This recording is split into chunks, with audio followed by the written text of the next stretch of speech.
with that singular focus and mindset about looking at consumers, right? How do you lead your team to deeply care about consumers? Because personally, that's been a challenge, right? Yes, for I think definitely. I think this is something that's quite not quite. I would say it's a very big challenge. As over the years that I've seen or I've been in Myanmar, my background actually is I used to be a strategic planner, so we delve a lot in terms of first party research, second party research, looking at data, looking at also sales. So we try to correlate a lot of these kind of things. And one thing for me personally that stands out is always the customers or the consumers, what they consume, which goes back to where I firmly believe. I think that's where it's really important, and for me that's how I try to guide or set up some framework in terms of what we do, especially for me in the marketing. So how, if we have a product, how we can market this to the consumers. That's every brand will think the same way, but most brands will focus a lot more on product itself. I think they say we have a great product. This product the customer will buy.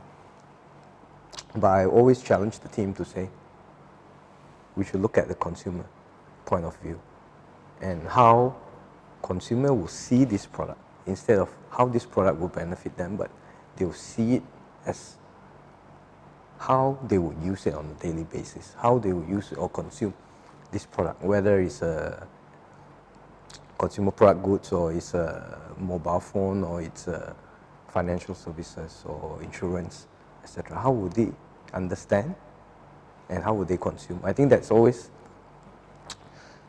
needs to be a good balance. So for me, usually when I'm in organization, so especially I challenge the marketing team and myself also. I always try to challenge the management or the product team to say, because we represent the voice of the consumers in the company.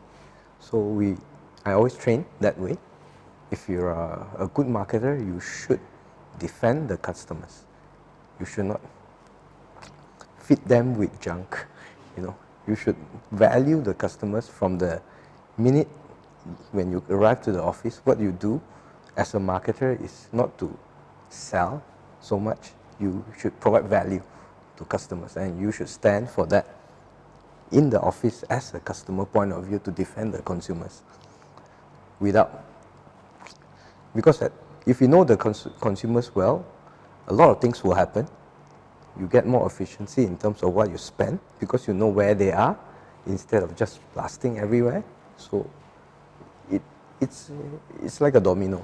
If you really know a segment, a 20-year-old, what does she does, what's a day in their life, where do they go, how do they consume certain products, how do they consume media, what trends do they like, and of course also some forecasts of some upcoming trends, whether it's global or regional. Would that impact in Myanmar? Would that be taking off?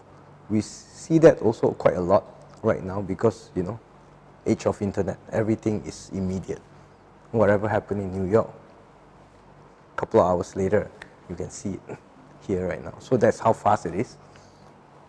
So that's also the quickness. But I think at the end, we want to understand what is the threshold of our customers. Whichever industry you're in, whether it's a B2C or a B2B, is the same thing, I think. If it's a business, you need to know what is their business needs first.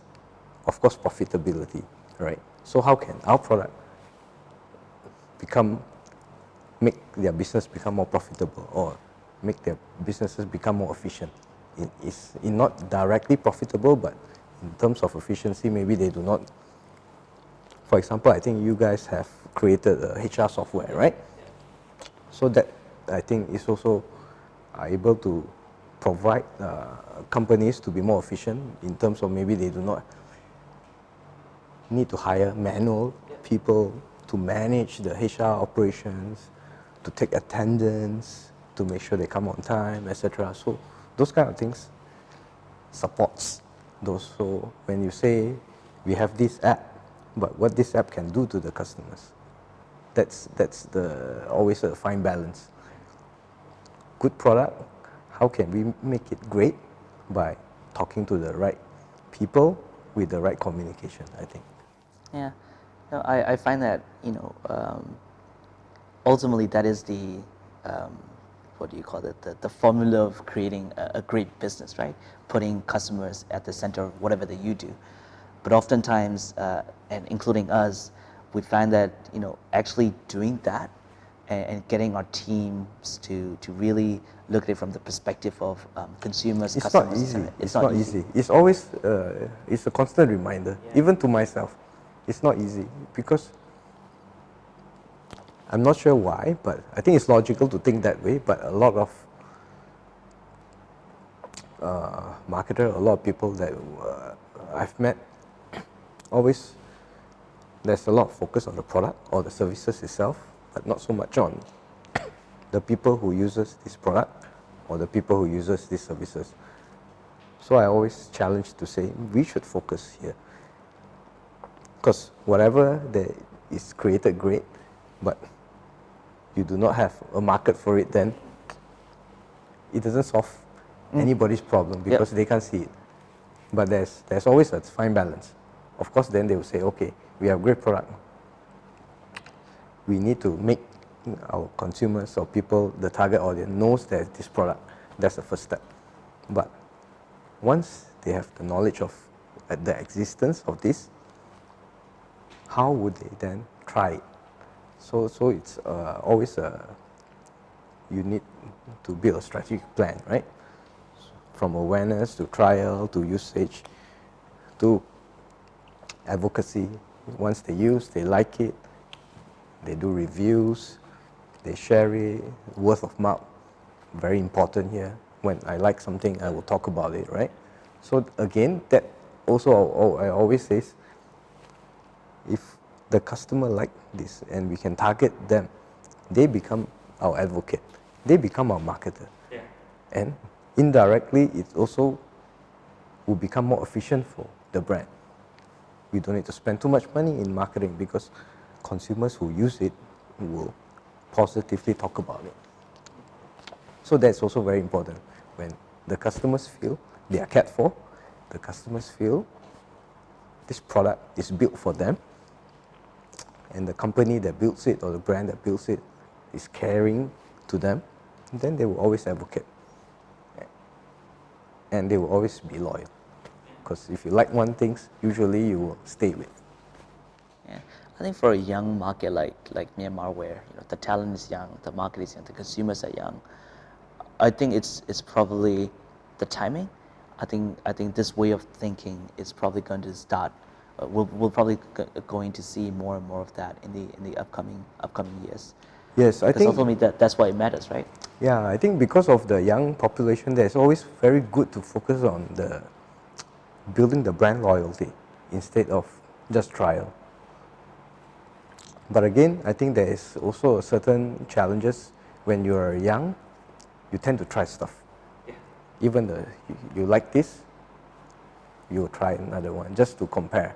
Right? Yeah. So the young market is always like that. They are. It's across, I think, across generation, across whether you're a Westerner or you're an Asian, I think it's quite similar. When you are young, you like to try stuff. So when you try it, then you like it, then you compare. So we also need to make sure we have a good product. When you have a good product, they try it, they may try a competitor's product, they will always come back to you. If you think, oh, I feel this is good for me and works better for me compared to this. So I think at the end, always the brand has to remain truthful. Yep. They have to preach what they promise. Yeah.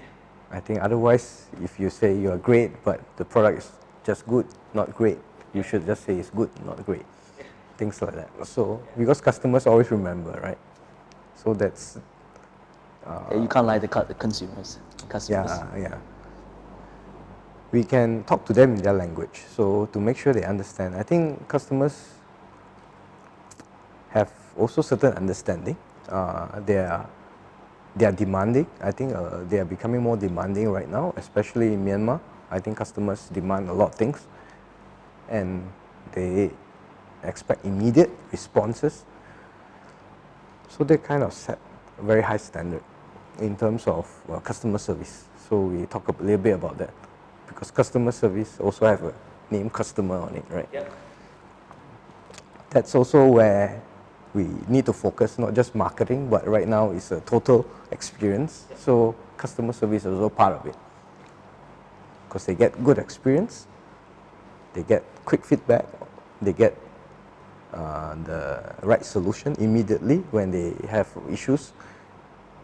They can contact or connect with the brand immediately, and brand can respond to them immediately.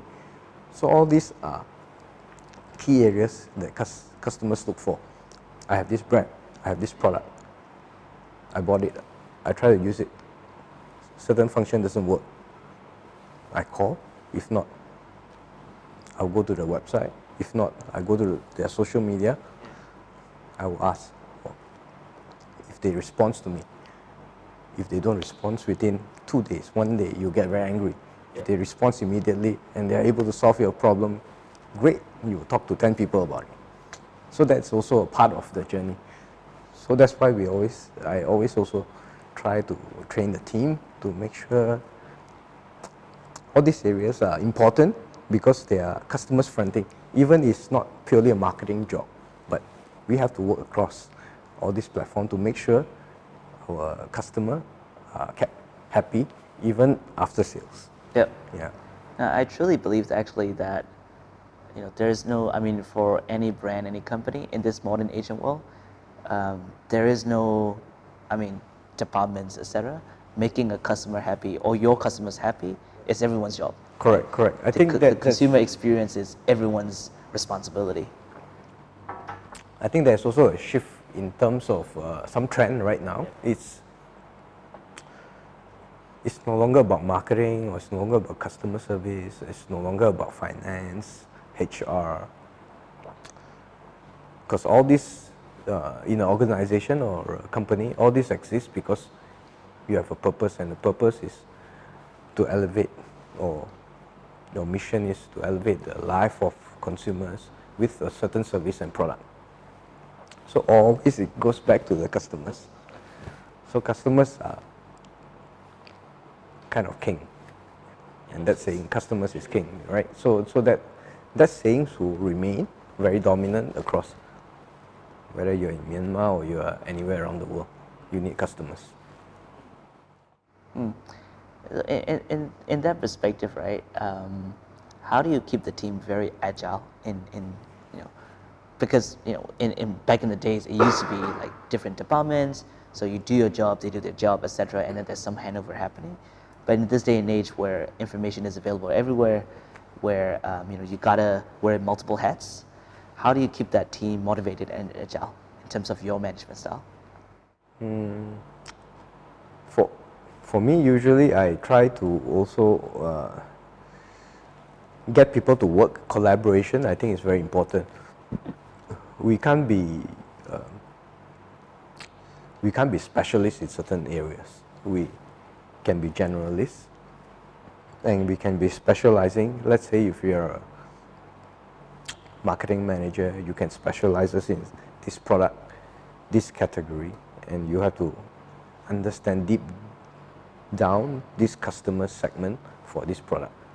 But across that, then you should have also some knowledge in terms of customer service, in terms of product marketing, in terms of sales. So, and you have to collaborate. I think that's very important. Is you can share your experience. This is how customers sees it. This is how customers think, and this is how customers will want this product to be delivered. And these are the channels in terms of media that we can reach. Once we reach them, what happens? So, and there's always a loop. customers who may come back. So tendency over the last few years, we see a lot of, especially in my industry, we see a lot of collaboration happening now, more so marketing and customer service. Because I think both these departments, or we can call it, have kind of similar touch points. First is usually when a marketer, usually you do a campaign. So when you do a campaign, it can be across ATL, BTL, TV commercials, billboards, radio, digital platforms, programmatic, social media. All these are platforms that are talking or hitting directly to the consumers. So then you have also the area where customer service comes in, where people on your social media, they can engage with you, they can come and comment. I saw this ad, I've seen this TV commercial, I like it, I dislike it, I want to ask more questions. So we have a website. So the queries can come in because consumers are not linear, right?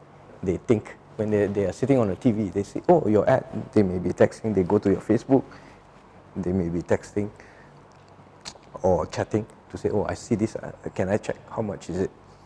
So it's not so linear, and we are talking about millions of customers, right, coming in if you are really hitting it big. So there's always, internally, there's always a need for collaboration to ensure when we run this campaign, everyone else knows. Let's say even you have physical stores, so even more important, right? You have like 200 locations, physical stores, 200 different store managers with maybe 400 promoters. So we should train them, and that is also part of, may not be exclusively a marketer job, but we need to engage with the product trainer to make sure the message, that's also your touch point. Yeah, the message pass through seamlessly, same message is sent through. Let's say I go to the website, I ask through an email, the response I get will be the similar to the one that I texted on or I chatted on a Facebook page and call center, and personally walking into the store. So you should have very ideal scenario, you should have a seamless and same experience. Yeah. So that is where the challenge, I think, for a company right now to do that. Yeah. Very difficult. It's easy to say, but it's Yeah, very it's very difficult. difficult. That's where we, internally, we always encourage collaboration. Because all these have different parts. Sales needs to be involved because if you're talking about like branches, like stores, storefronts, so sales needs to know what is being done in the campaign. So customer service also need to know what campaigns we run, because queries will come in through them. People will call, oh, I've seen this promotion. They should know about it and they can explain.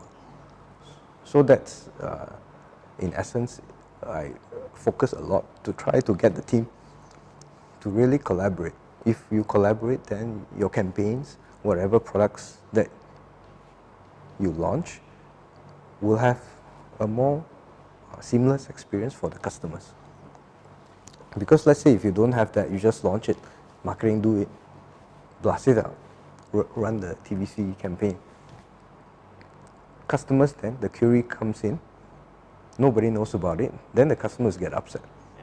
They say, yeah, I've seen this on TV commercial. And then they say, what do you see? So it becomes quite frustrating. So I always say, that is not efficient. We are spending a lot of money to get the awareness, but when the awareness comes in into potential leads, we drop because the ecosystem is not really working together at the time. So I think that's a great big challenge. It's always a constant struggle to make sure it's working holistically. I think there's a lot of similarities between that and this buzzword of digital transformation, right? So we look at a lot of transformation programs, and across every client, every customer, and every program that we've seen, the biggest challenge is always with that people, right? Teams, departments, whoever that is, people need to work together. They need to have a shared vision.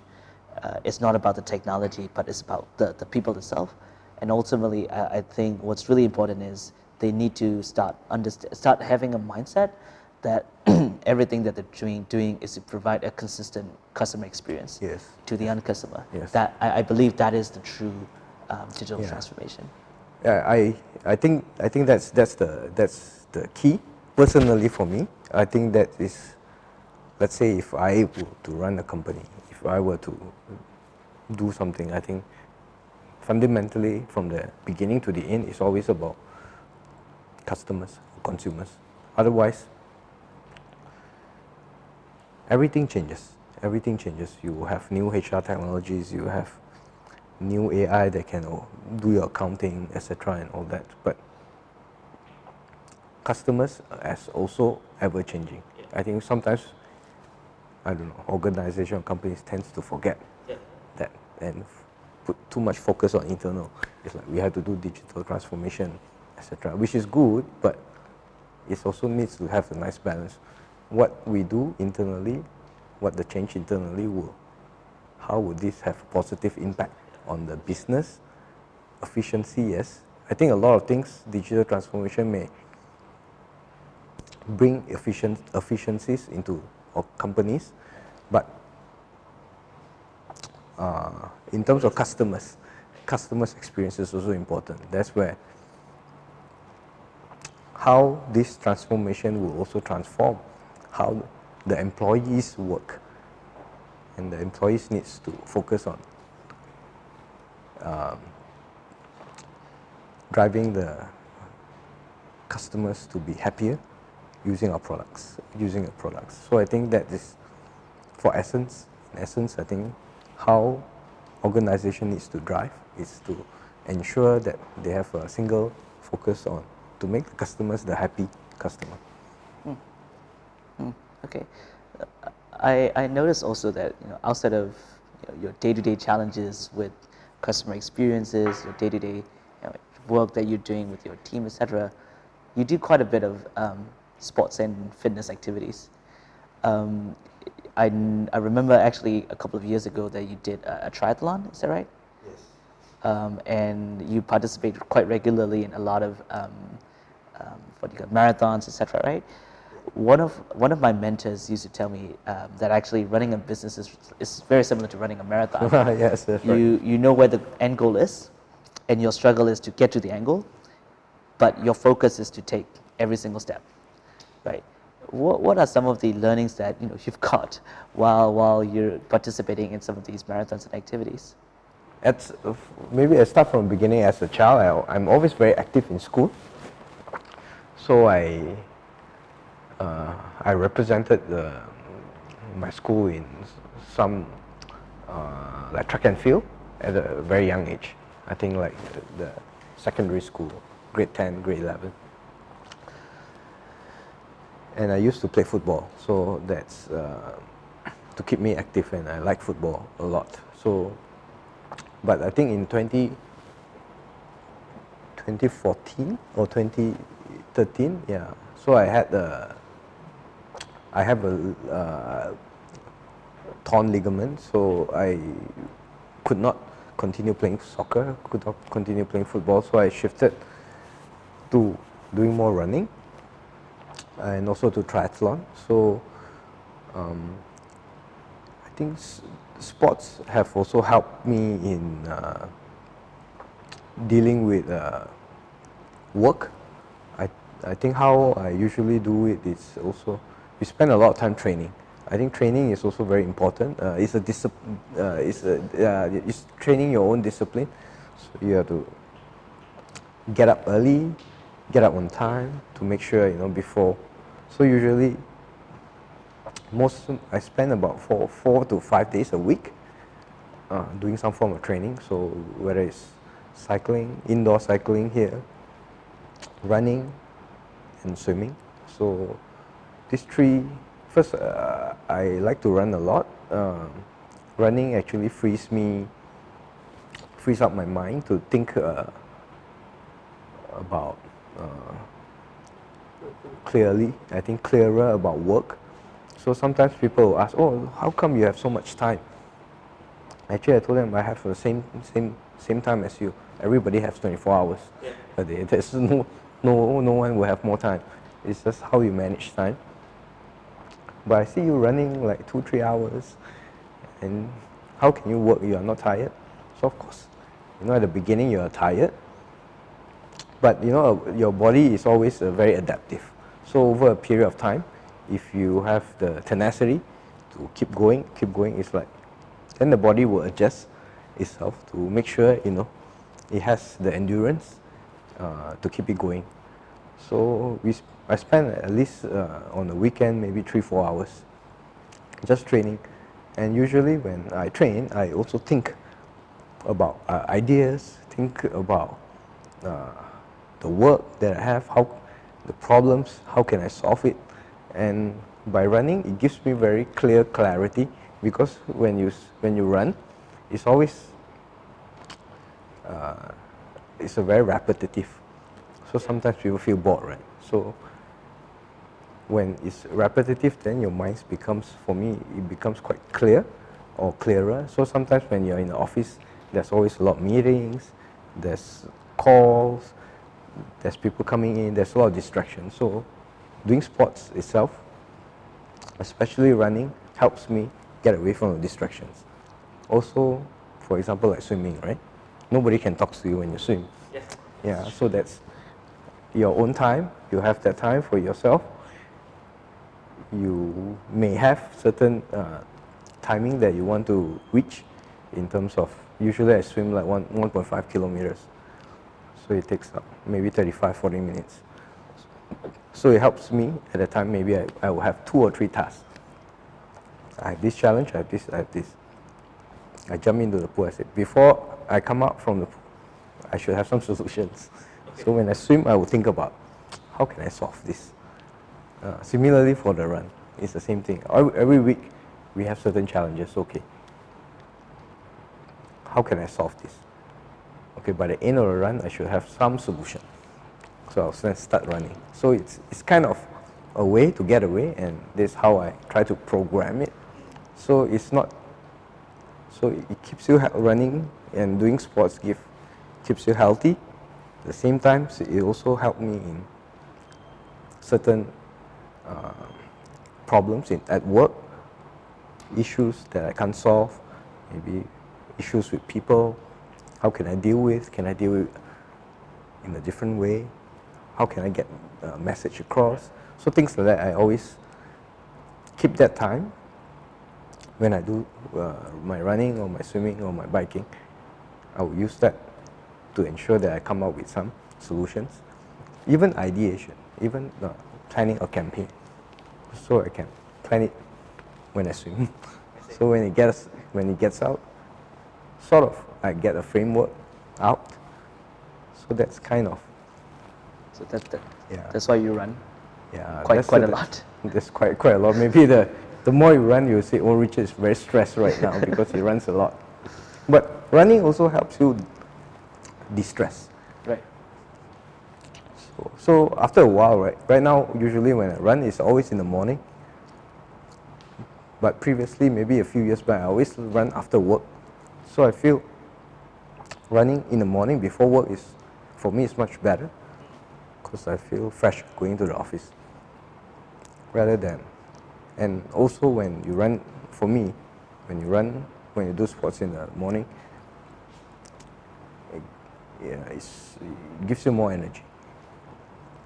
For me, the way that I deal with that kind of own time, problem-solving time is actually, funny enough, my way of doing that is cooking. Oh, okay. Yeah. I find a lot of similarities between like programming and cooking. It sounds weird, but the way that I look at it is, cooking is very, how do I put it? It's very sequential and step by step. It's very repetitive as well, right? You're basically slicing off things, etc., and you're kind of mixing all together in the same bowl. That actually frees me up to think. because you're doing the same thing every single day over and over again, right? So that actually helps me to focus on coming up with new ideas, etc. And I believe actually cooking is also a creative process. Yes, Right. yes. I do some cooking. Yeah. Not so much, but I get exactly what you mean. I think it's the same thing also. It's the same Cooking thing. it's a creative process. It's like, do we need a recipe? No, I don't think. Nope, When I I don't cook, have a I don't recipe. really. I would just have some idea. This is how I want to cook it. These are the ingredients I want. I'll buy it, and which steps comes first, I will think about it, and then, okay, this is the way I do it. Yeah, no, that's exactly how I do it. I think that's a part of cooking that a lot of people enjoy, because even the slightest of changes in ingredient actually could mean a whole new cuisine, right? So that's why I think there's a lot of I love programming, and right now I'm focusing more on business, and I'm not by default actually I'm not allowed to do programming by my team, so cooking is sort of my guilty pleasure that I enjoy on the side, but it has actually helped me to come up with new ideas, Yeah. definitely. Yeah. 'Cause Coming back to the sports, for me also, it's something to look forward to. I think it's also something like that keeps me on top of my mind, keeps me motivated. I think there's also certain things, because like running a marathon is always not easy. I'm not the fastest runner, so it takes 4.5, 5 hours. Still pretty fast. Yeah, 4.5, 5 hours to run, and it's a long. You can't, and you always have to pace yourself. Yeah. So that's also similarly to how I look at work. You have to pace yourself. So some of the advice I give is like, you can't go too fast. You need to make sure you have the energy when you reach the end. If you go too fast, halfway through you burn out, and you are not able to complete your task. Then halfway through, when you feel you are burnt out, then you have a lot of pressure, and a lot of things will happen because of that. So if you pace yourself, you know how far you need to go, and you know this is the pace that you have to keep up with to make sure you are able to finish. So I think Actually, it's, very my important. closest mentor actually said exactly the same thing. He is 53 this year. He runs around Singapore every weekend. So he will run around Singapore every single time. And his point is, I do it because it's a pattern, it's a a routine, and it helps him to always focus on pacing himself. Because if you grow too fast, then you fail too fast as well, and exactly like you said, you burn out after a while. So sometimes it's human nature. You always try to go fast. Of So course. usually, So you want to be the fastest. yeah. So marathon kind of teach you the discipline to slow down. Actually, is to slow down. It's quite contrary to what you would think to normally. slow down for you to run fast. Yeah, kind of thing. Yeah. Because if you run too fast, Yeah. you end up walking, and it takes longer. So when you pace yourself, you run slow, but the end you complete the whole marathon faster. That's kind of the thinking I have, and that's kind of the philosophy I have as well. In terms of working, it's like you have to go fast, but you need to know how fast you can. You have to know your limit Know your limits, exactly. to make sure you can reach the end. Yeah. Yeah, so that's very important. Okay. Okay, Yemet, I think we had a very long conversation. It's Absolutely. a very good chat. I think I learned a lot more about your business, and also able to learn a lot more information from you. And thank you so much for spending your time with. Yeah, thanks to you as well. I really enjoyed our chat. It's been a while. We should do this quite regularly. Yeah, I think we should meet as up quite well. often. And especially for all the viewers out there, I think you're great inspiration to the young people, especially the way that you think about consumers, the way that you look at running and how it helps you to keep your motivation on, etc. Those are really useful for me, and I'm sure it'll be useful for all of our viewers. Thank you very much. Yeah, thank you.